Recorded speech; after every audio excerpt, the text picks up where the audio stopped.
Okay, good afternoon. Thank you all for coming. I'm Nina Shea. I direct the Center for Religious Freedom here at the Hudson Institute. And it is really my honor to be introducing this program today. It's extremely important that we talk about Nigeria's problems, its crisis with Boko Haram. This is an extraordinary moment for Nigeria and for the world, really. The Boko Haram, as you know, has sworn allegiance this month, and it's been accepted by ISIS. And it is already an ultra-violent group, so I'm very eager to hear what our experts today are going to say about the implications of that. Also, we're preparing for national elections, March 28th. Of course, you remember the original date of February 14th, Valentine's Day. They were postponed because, ostensibly because of the Boko Haram violence.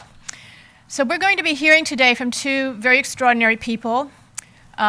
One is Emmanuel Ogebe, who's an old friend of the Hudson Institute and has been here several times in the past. He is a Nigerian human rights lawyer.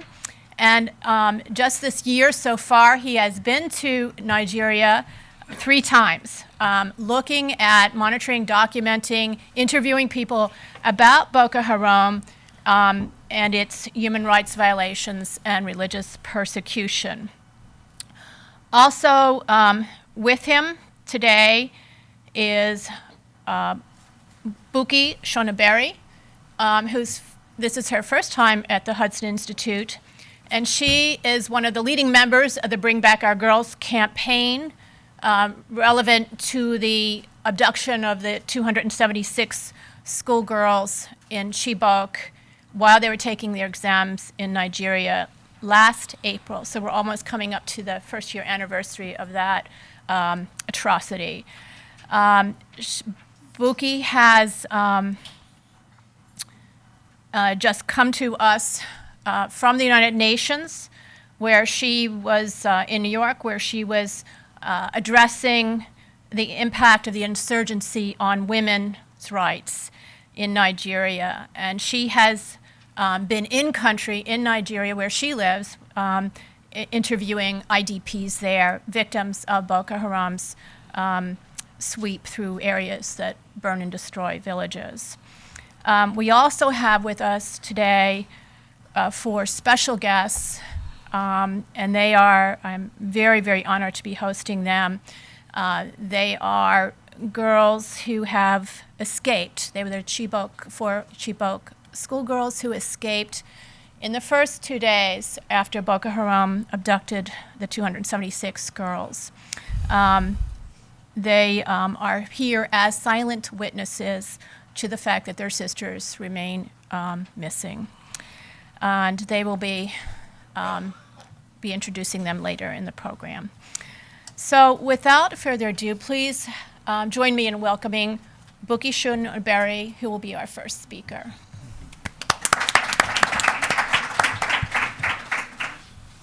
Thank you. Good afternoon, all. Okay, my name is Bukky Shonibare, and I'm from Nigeria. I'm from Abuja, Nigeria. It's been 343 days since the Chibok girls were abducted. And we at the Bring Back Our Girls in Abuja, we commenced our daily protest on April the 30th. And for us, it was to be able to raise consciousness of the fact that we can't be a nation that would sit down where girls have been abducted. These are vulnerable members of our society, and nothing has been done to get them back. It's been 343 days since the Chibok girls were abducted. We have expected them back right from day one. Unfortunately, nothing was done. But let me set some context. Before the abduction of the Chibok girls, it's important for us to know that there's been abductions in Nigeria. Abductions of boys, of girls, of young women, and what they do with them is nothing that words can put together. A lot of the girls would be told that you shouldn't go to school. You should You should be at home. You should be married at 12, at 9, at 16, you know, at 14. And what they do is that they get them, they marry some of them among themselves. They take some of them to Sambisa Forest or wherever they are. They marry some of them off, and they do all sorts to them. Boys are killed because they believe that a generation of young boys who are educated means that they would also, you know, pass on that culture of education to their children. Before the abduction of the Chibok girls, in February precisely of 2014, 59 boys were killed in Buninyadi. Buninyadi is also in the northeastern part of Nigeria, in Yobe State precisely. And we expected that our government will be able to react and respond to that issue in such a way that sends a strong message to us as Nigerians and even to the international community. The same thing that happened during the Charlie Hebdo issue, where, you know, there's been killing, there's been a terrorist attack, and the government came out immediately to respond. But not just in their response, they were able to garner the whole world to say that we are not alone in this struggle, join us. And what did we see? We saw the whole world came together and joined forces with France to say that in this struggle to ensure that your people are safe, we are with you in this. Unfortunately, we didn't see that. And what's more scary, really, is the embodiment of the Boko Haram insurgents. What has happened is, because of the security lapses and holes in Nigeria, these people sort of have a free will to do whatever they want to do. So there's been continuous attack. Every day in Nigeria, there is one attack or the other. Every day in Nigeria, there are abductions, there are killings, there are maimings that is going on in Nigeria. A lot of them are largely unreported. And we believe that it is intentionally so that people like you in the international community will not be aware of the horrendous attack that is going on in Nigeria. So the issue is intentionally being covered up so that people would not know the shame that is going on in Nigeria. What scared us as a movement, when it was 1 month after the abduction, we commemorated that day. We had a vigil in Abuja. We had a candlelight procession.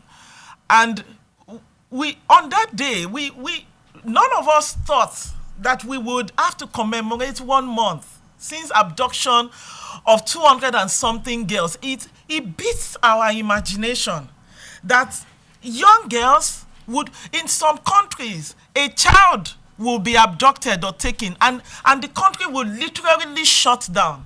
But what did we see in our country? 200 and something girls in a community that is impoverished were taken, and 343 days after, nothing has been done.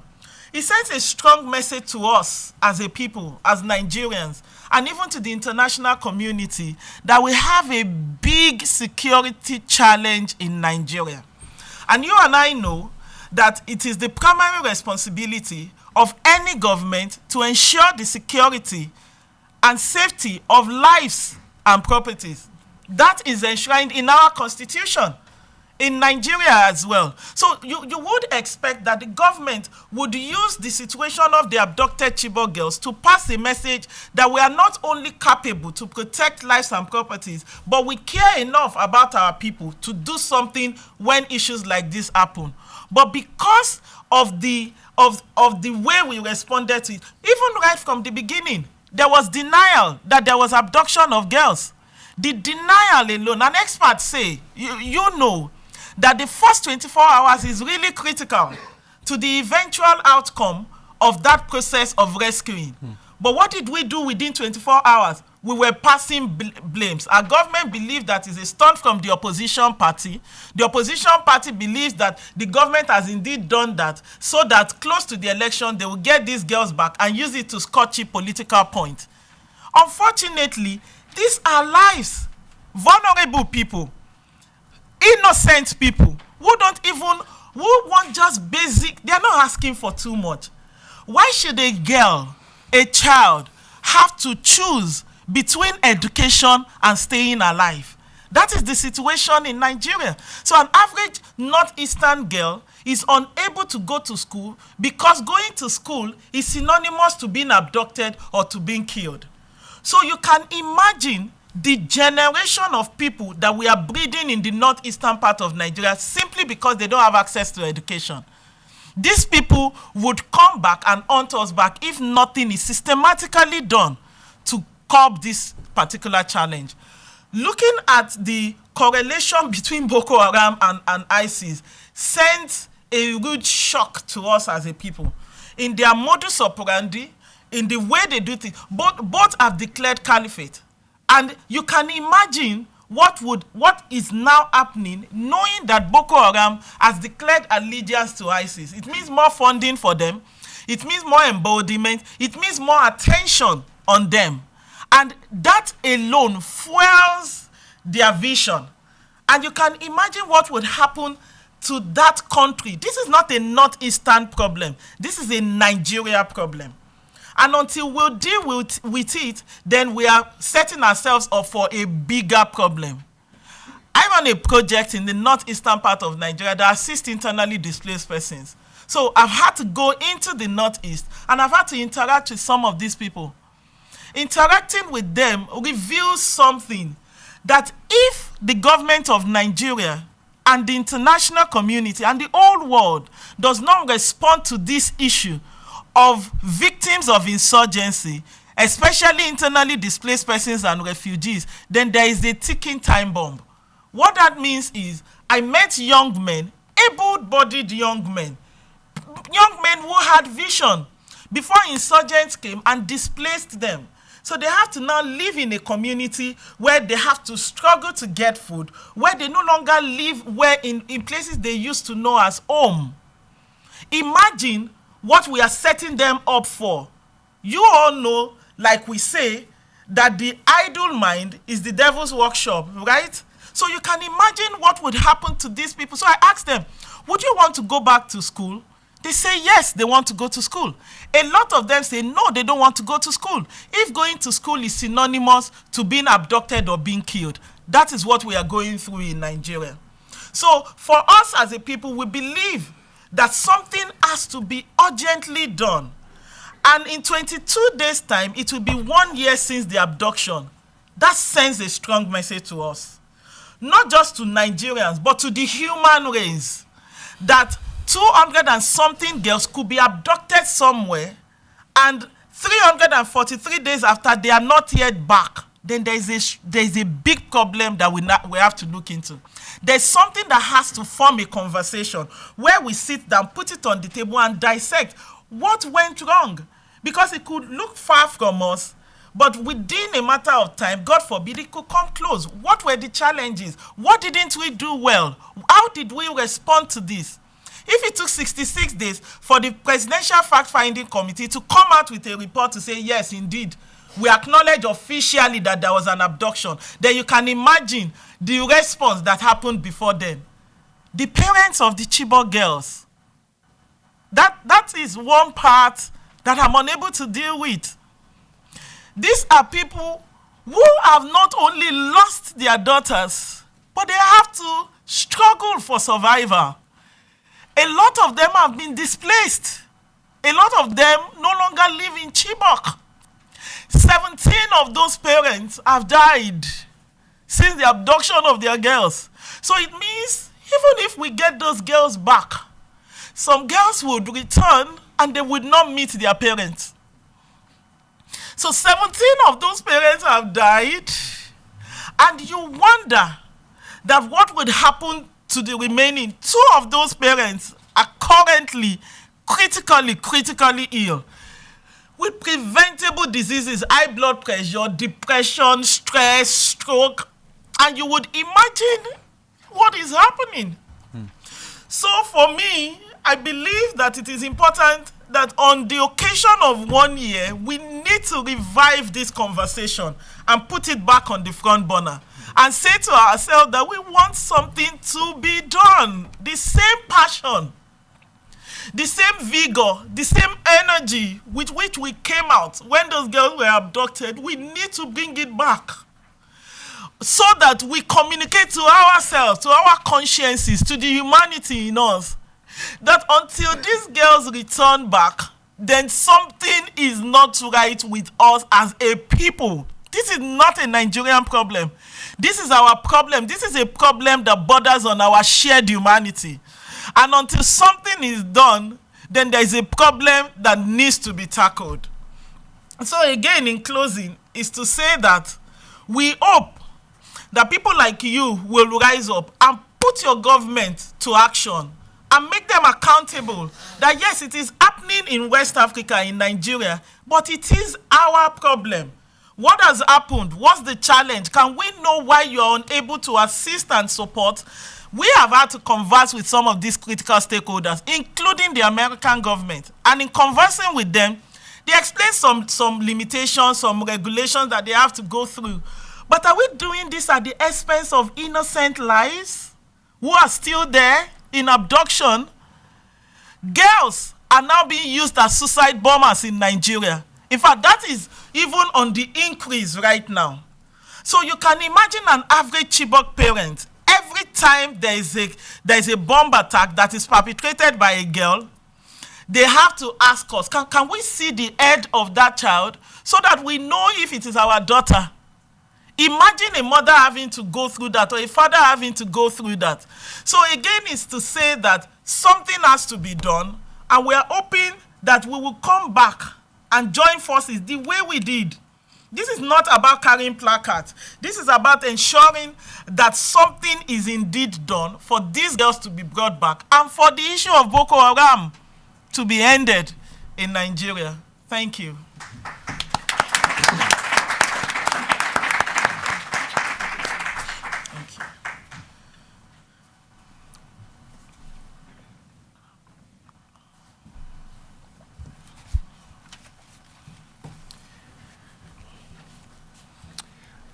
Good morning. Well, it's actually afternoon now, so good afternoon, everyone. After that very impassioned delivery, I think I'm going to bore you all to sleep. But I want to thank Bukky, who I'm meeting for the first time, but whose work I've come across a great deal. I want to thank her for coming here at short notice to speak with us. I'll make a few brief remarks, and then hopefully she'll be able to give us a bit of insight into the humanitarian situation, because she works a great deal with the IDPs in Nigeria. In case you missed it, in case you missed the wedding announcement in the Washington Post, Boko Haram proposed to ISIS, and ISIS said yes.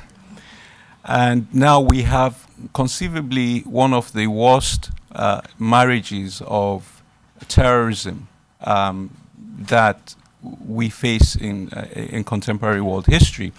Now, what has happened is, over the years, Boko Haram has been listed as the second deadliest terror group in the world.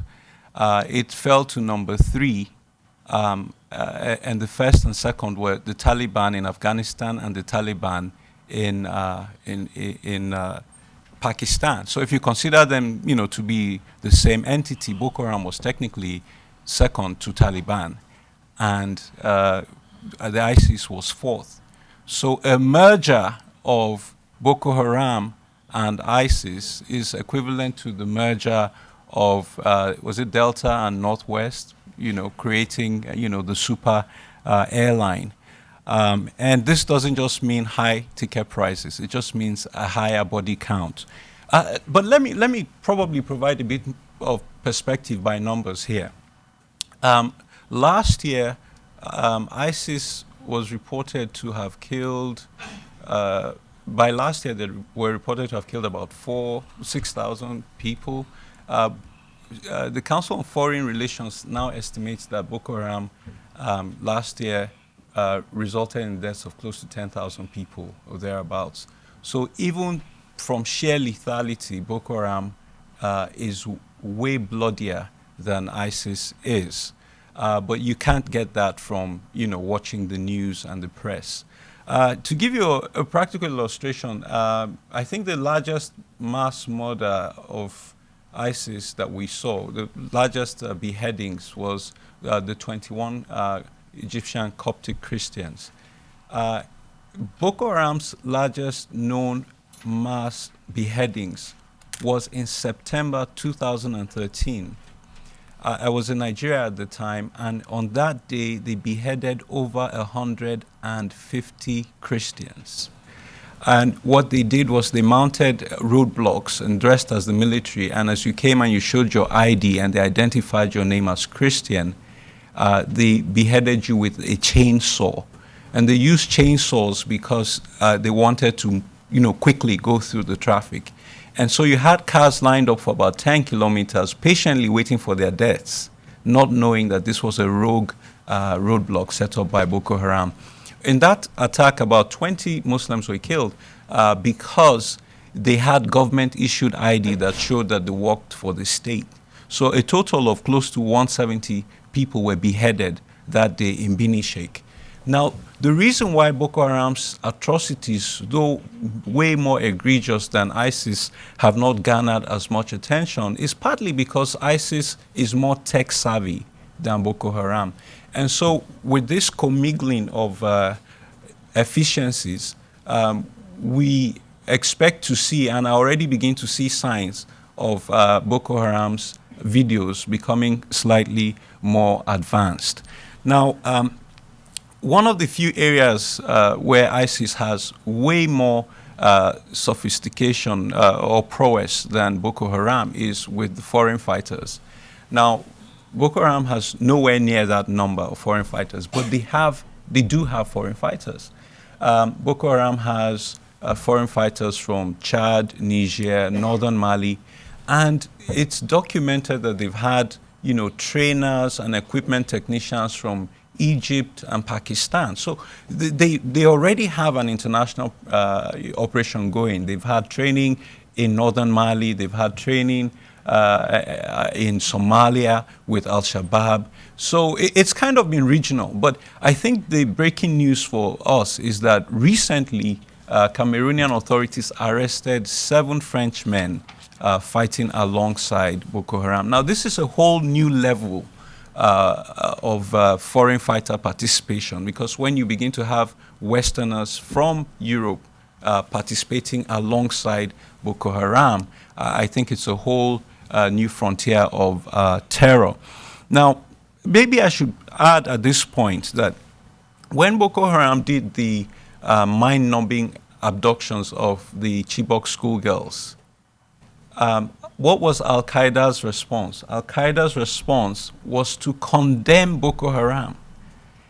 It was stunning for me to see in the New York Times that Al-Qaeda actually said, hey, this level of terror is off the charts. You guys should tamp it down a little. That's when you know that you're really in a bad place. Mm-hmm. Now, what was ISIS' response? ISIS' response to the abductions of the Chibok schoolgirls was to begin abducting Yazidis and Christians in Iraq. So that seemed to be the point where ISIS said, you know what, if these guys are getting this kind of condemnation from Al-Qaeda, let's emulate them. They're good guys to get into bed with. Now, their relationship, I think, from my observations, has been one of grudging admiration and rivalry. And just to explain a bit of this whole caliphate phenomenon, in Nigeria, there already exists a caliphate that is headed by the Sultan of Nigeria. And so when Boko Haram declared their own caliphate, you can't have 2 caliphates within the same domain. It's actually treasonous to do that. And so when they declared that shook the Nigerian Muslim establishment, because there were many people who were sympathizers of Boko Haram because they were espousing an extreme view of Islam that seemed theologically correct. But when they actually undermined the existing caliphate, then the system began to react. And subsequent to that declaration, Boko Haram actually backed it up by blowing up a mosque. This was the first successful bombing of a mosque last year in Nigeria, and over 100 people were killed. That was the beginning of that schism or division. Now, when ISIS declared its own caliphate, it was sort of counterintuitive for Boko Haram to also declare a caliphate. And so they are coming around now and pledging allegiance to that other caliphate is bringing them into one global fold and one caliphate. Without going too much into the technicalities of that, I just thought that that was one perspective to look at. But let me again talk about some of the implications of what is going on. Boko Haram, as it exists, and many people may not realize this, has a large operational theater or a significant geographical footprint. Boko Haram has operated in northern Mali, in Niger, in Chad, in Cameroon, and Nigeria. So that is a larger number of countries than ISIS itself is operating in. And so this merger of ideology and potentially operations is going to be a very large one if they're able to get it through. Another reason why I think it's important to us is it's a new door, to quote ISIS acceptance speech, that it's a new door, it's a new territory, it's a new theater of conflict for them. And what I found interesting was they said, we're calling on, our Muslim brothers to go to Nigeria and join the fight. And I think they actually said something to the effect that our Muslim brothers who can't come to Iraq, you can go to this other place and join the fight. Now, the Western world clearly is responding to the inflow or the outflow of foreign fighters from, the UK, even the United States and other locations to Turkey. And, safety nets are being established, or dragnets, to try and block those flows. So for them to say, if you can't get in here because these folks are blocking you off, go to Africa. And so I think it's a very strategic action by these people to open a new flank for the terrorists to flow into. Now, I have here a very brief PowerPoint.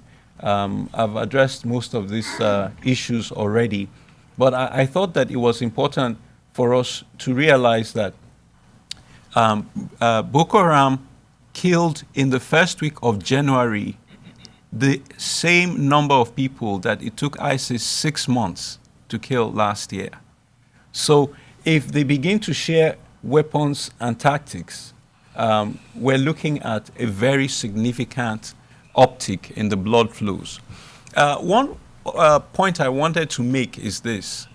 Boko Haram is obviously older than ISIS. But what were the antecedents of Boko Haram? This is very intriguing. Boko Haram started in 2002, and it was actually, at the time, named the Nigerian Taliban. So that means that their role model at conception was the Taliban in Afghanistan.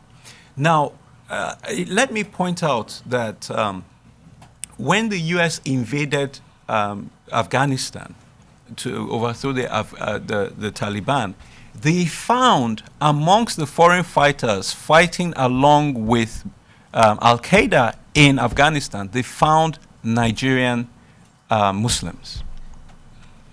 And so the trail of what happened to those Nigerian Muslims went cold after the U.S. invasion. As far as I know, I have seen no evidence that they ended up in Gitmo. So the theory is that, they were given a get out of jail card free because, no one maybe seriously thought that they would go back to Nigeria and start, a caliphate or start a terrorist group or whatever. But it's documented that they were found there then. Shortly after is when we see this Nigerian Taliban in northern Nigeria. And guess what? This group that was modeled aspirationally after the Taliban. 13 years ago, this year, in 2014, that group has killed as many people as the Taliban killed last year. It took them 13 years from when they were first called the Nigerian Taliban to kill as many people as the Taliban itself killed last year. So I say this to say that we need not be condescending towards ideologies that start off that way. Because given a little time, they can do great damage. And so we now see what appears to be, and I like what Pope Francis described it as. He says it's a piecemeal Third World War, because it's happening simultaneously across different fronts, but it's the same ideology. It's not a geographically contiguous and identifiable enemy, but it is, it's ideologically aligned, and that's why it is even more insidious, because you cannot see it. It's not contained, it's not confined in one location.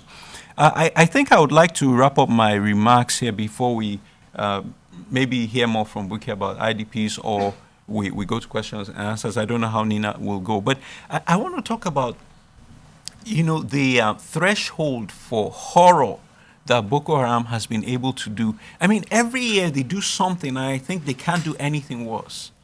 Because I remember the Chainsaw Massacre. It was just really horrific. I spoke to the brother of a guy who was killed on that, and he said because the phone networks were jammed, the terrorists were blowing up telecommunications towers so that people couldn't call for help. So his brother traveled to the neighboring town to make a call to his mom. And on his way back, he ran into that checkpoint and he was beheaded. And I saw that and I was like, this is the most horrible thing I've ever heard, the Chainsaw Massacre. And then the next thing was, the abduction of the girls, the killing, the slitting of the throats of the schoolboys, using of girls as suicide bombers. And then last week, there was a new low. In one community, there's a regional force that is fighting Boko Haram. And the Boko Haram fighters in that community wanted to flee. And so obviously they were sacking the city, doing what desperate terrorists do. And then they decided that they needed to kill their wives. And, why would they do that? And one lady who survived that slaughter said, well, they said, we don't want our wives to marry anyone else, so let's kill them so that we can have them again when we get to paradise. That kind of evil is unfathomable. And if that is what they do to people they love, what exactly will they do to those of us they loathe because we don't believe as they do? And I thank you for your kind attention.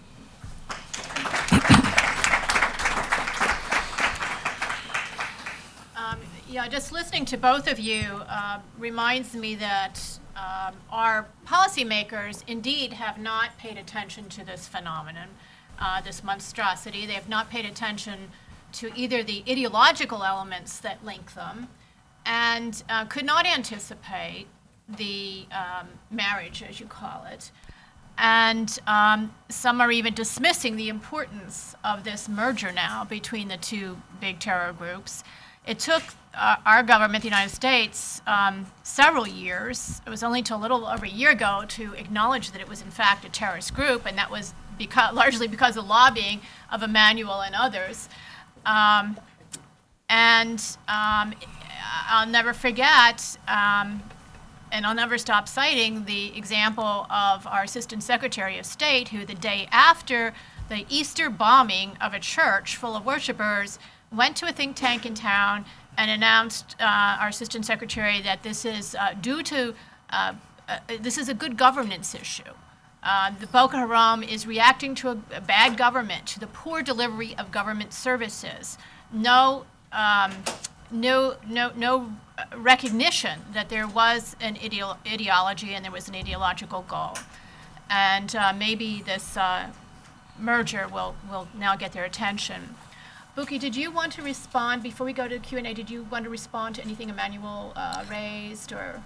Yes, two things. One thing he said, and one thing that you said as well.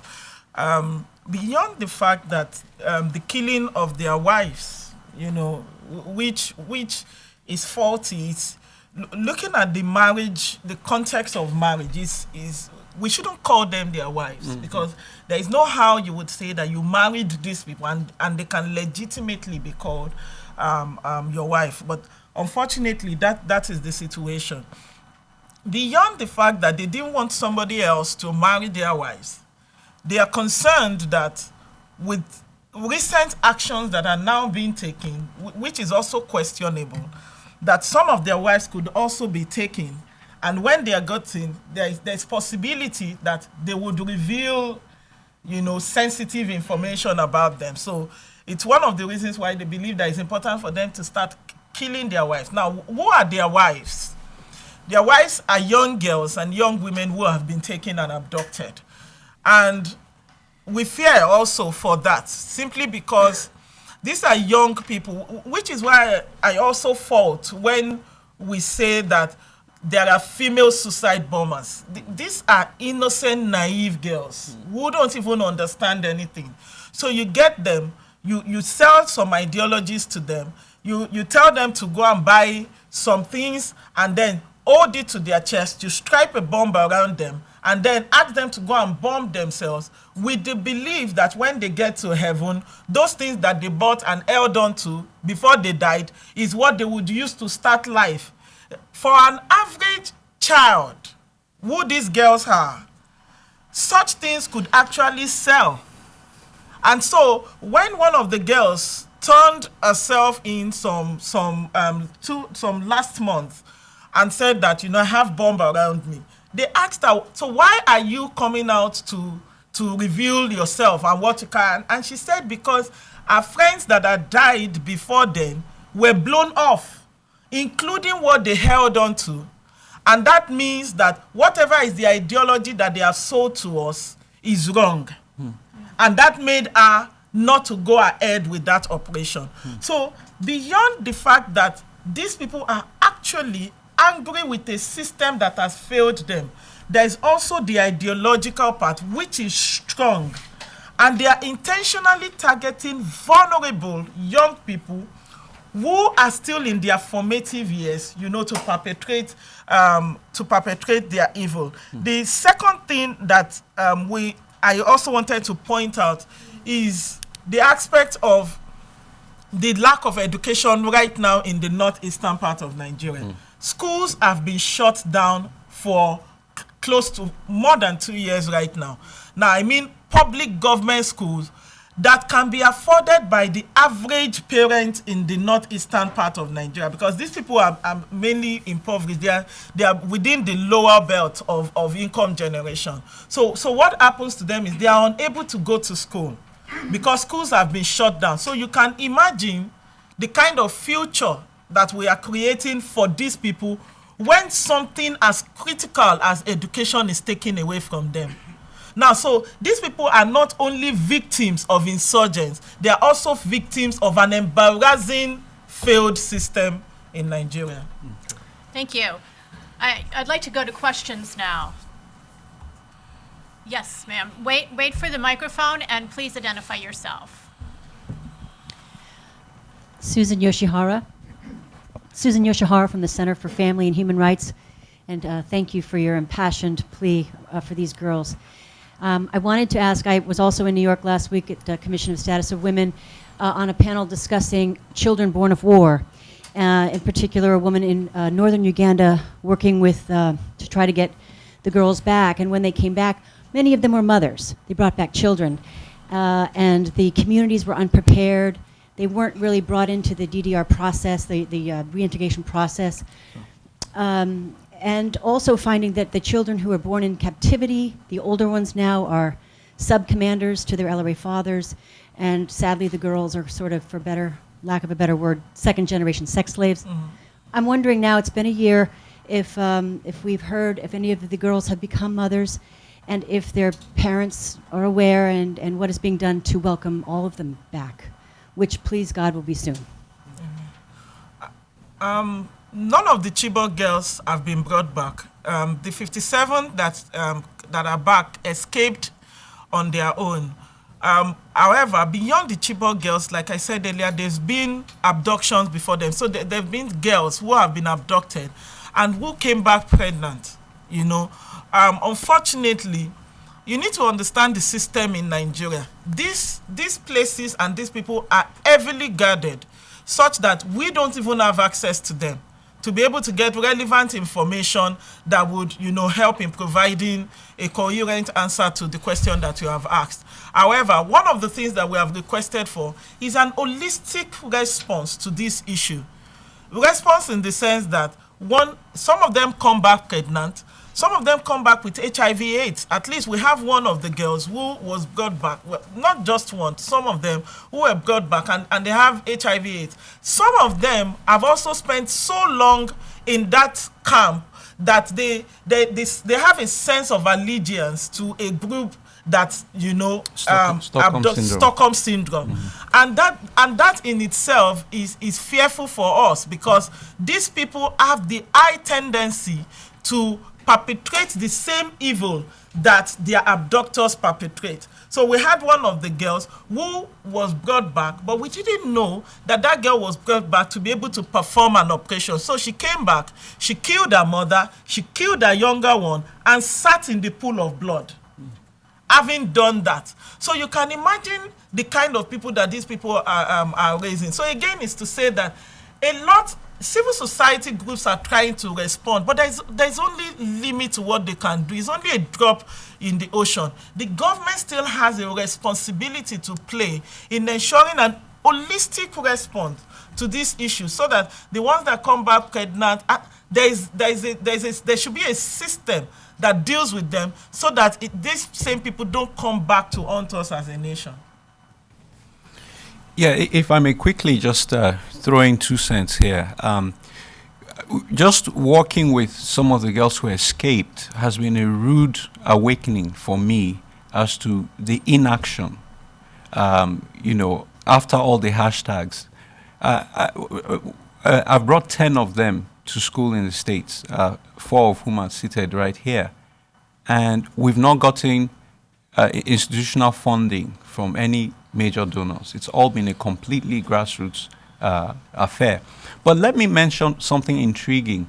3 of the 4 girls who are here with us right now lost family members last month. Now, the statistical odds are unbelievable. That 3 out of 4, that's 70%, lost family members last month. Now, as she pointed out, a lot of they don't have homes to return to. Their communities have been attacked, and their families are IDPs. You know, and it's just unbelievable what has happened. Here's what really actually gets me: the U.S. Embassy denied one of their schoolmates who has gotten admission to school in the U.S., has a scholarship. They denied her a visa. And I should add again, because she was denied in December, and they made us pay all these fees, hundreds of dollars, and she went back again, and 2 weeks ago they denied her a visa. And so we look at some of this stuff, and we don't even know where to begin to respond. But I will say 2 things. I do a lot of fact finding. I'm careful what I release so that it doesn't jeopardize my sources. But I will say that this year we've come across for the first time one of the escapees who is pregnant. Actually, actually 2. I should qualify that 2. We're still investigating that. Now, most of the girls escaped within the first 72 hours. In our midst today is one very courageous girl who took 1 week to escape, went through the forest 1 week, and I was chased by the terrorists. It's like a movie story, and we're privileged to have her in our midst. But I will share this, and I haven't told this to anyone. I will share this real quick. We just got what I think is the most credible report of one of the girls being in a group of terrorists that attacked their community. She wasn't involved in the attack, but she apparently was carrying supplies for them, and she sneaked a message to a local woman, and she spoke in her language, and she said, "Do you know me?" And the woman was like, "No, I don't know you." And she said, "This is my name, this is my mom's name, let her know, give her this for me." And what did she give? She gave her a couple of bullets, because that's all she had. And she said, "Tell my mom to make a necklace with this." And so to me, it was very touching that even though she was surrounded by these terrorists and she had nothing except the weapons she was carrying for them, she said, "You know what, send this to my mom and let her know I'm alive." So I'm glad that the spirits of these girls remains defiant, and the world needs to remain defiant against these terrorists alongside these girls. Question right there.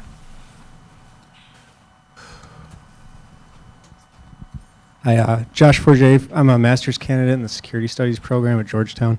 Quick question for you. Do you think that the presence of South African and Russian mercenaries in the conflict is going to make things worse, or do you think that that will have a positive effect as far as countering Boko Haram? Well, that's a good question. I've always felt in Nigeria, you pretty much have to outsource everything. Context for the question. Okay. Recently, the government of Nigeria apparently hired mercenaries from South Africa and possibly Russia to come in and help with the battle. So the question is whether it helps. Now, in Nigeria, you have to outsource a lot of stuff. You have to have a generator because there's no power. So maybe we need to recruit a foreign army because ours isn't doing as well as it should. Operationally, I don't know how good they are. Boko Haram has used foreign fighters. Maybe Nigeria should too. Two can play at this game. But I actually heard that some of the mercenaries have been killed in the friendly fire. And if that's the case, this is not a good way to start. That's my quick answer to that. Let me add to that to say that the Nigerian military as what used to be adjudged as the best in terms of fighting wars and curbing insurgencies and issues like this across other states that they go into. Now, the competence of the Nigerian military is undoubted in the fact that these men have the capacity, they have the ability to be able to curb this. We've had cause to relate with some of the military, and they say to us that with everything in place, we will flush out Boko Haram in 7 days. Now that seems ambitious, but with the track record of this same military, we believe that they can actually do so. Unfortunately, the current reality, is shameful in the sense that there's been a lot of politicization. There's been interference of the political arm of our government and the military, who should have been allowed to maintain their independence in terms of their modus operandi. Unfortunately, there's been interference, and that is jeopardizing their independence. It is jeopardizing their ability, to take actions and do what is needed. 1. 2 is the utilization of our resources. We really do not need to have gone out because we have the men. It is to look inward and say that what could possibly be the issue as to why our men are unable to tackle these issues. If we have exhausted all options, all challenges, then we can now say, okay, it is important for us to bring new machineries from outside in. Unfortunately, these new people come in, they pay them way more than what they are currently paying our military. I leave that to you to imagine the implications of that. So imagine running an office, you have a new employee that is coming in, and you are paying that new employee more than what you are paying those people that have labored for years and that are still risking their lives to be able to tackle that issue. Imagine what would happen, to that. So possible implications is sabotaging. You come in, you want to show that you can solve this issue when we are here. So I leave that to us to imagine the possible implications of all that. But it's sad that we have to make such kind of decision. We have time for one last question in the back there.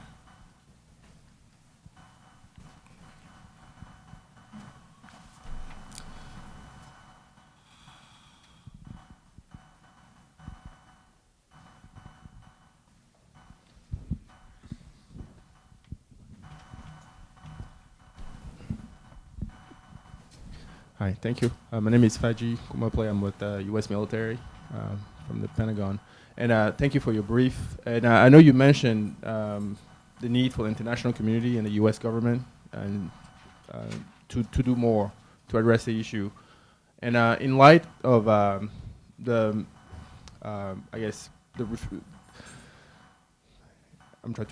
so in light of the Nigerian government refusing U.S. military support in assisting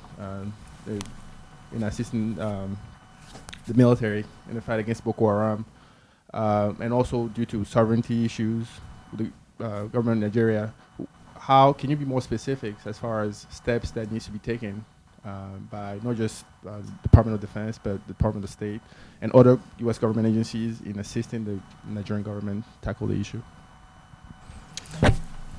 Well, let me say quickly here that the jury is still out on who is refusing to help whom. The U.S. military has said, we want to train the Nigerians, but they don't have the equipment needed to be trained on. The Nigerians are saying, we try to buy equipment, and the U.S. blocked us from buying the equipment. So, you have an egg and, and chicken scenario around us. Now, I've contrasted the U.S. response to ISIS in Iraq and the U.S. response to Nigeria. The Prime Minister of Iraq said, look, we want a credit line to buy equipment because oil prices are down. And the international community approved the credit line and threw in free equipment. Nigeria came with cash in hand and said, look, in spite of the crash in oil prices, we're willing to pay upfront for this equipment, and they were blocked. And so there's a deep policy inconsistency on the U.S. side of this divide that hasn't helped the situation. And so that certainly is a cause for concern. Another thing that happened was the U.S. said, after the elections, we will cooperate more to fight Boko Haram. Now, Boko Haram is not taking a tea break for the elections. If Boko Haram is evil now, they will be evil after elections. Let's work concertedly now to do that. And so when the elections were postponed, obviously the cooperation is postponed further. So we need to have a greater sense of urgency about what is happening. I want to point out that many people don't realize Boko Haram has killed citizens of over 15 countries. It's not just Nigerians they're killing. They've killed Britons, Germans, Italians, and Koreans, and Chinese, and so on and so forth. So it's actually an international problem.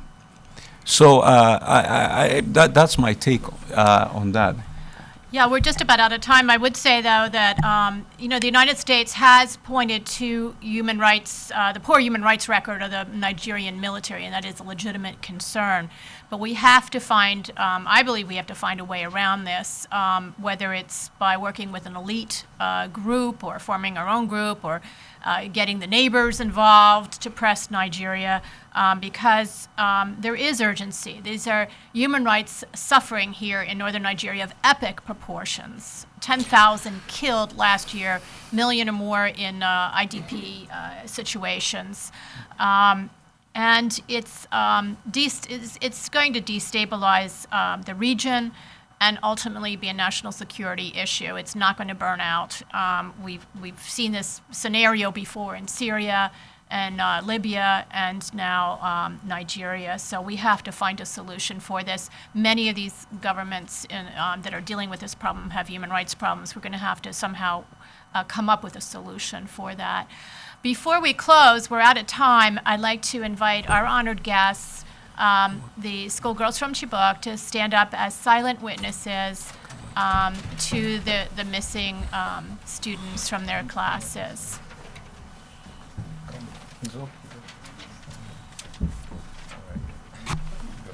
Over the last couple of years, Emmanuel has brought 3 survivors of Boko Haram to the Hudson Institute, and we've been very privileged to host them. And this is the most survivors we've had altogether and at any one time. So thank you, Emmanuel, and thank you, girls. These girls are extremely courageous after what they've been through to come forward. And Bukky, thank you so much for your articulate and passionate explanation of what is happening. Thank you. Yes, if I may say something, historically, it turns out that the Chibok girls are now the second longest held hostages of a mass abduction by a terrorist group. The longest abductions lasted for 373 days. And the Chibok girls are now how many days? 343. 343.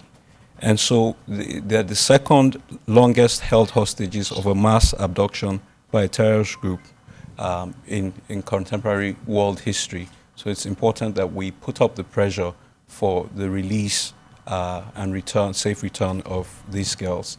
The final thing I wanted to just mention is Nigeria is holding elections on Saturday. And the last time there were elections, over 700 churches were destroyed in 48 hours. And so I would urge that we hold Nigeria in prayer, but that we observe and monitor that situation very closely, because it's a very sensitive time. There's a real fear that there will be an alliance of Boko Haram with the street protesters next week when the elections hold. And that's something that should be Yeah, we'll observed. be monitoring that. We'll have you back to comment. Thank you very much again. Thank you. Thank you, girls.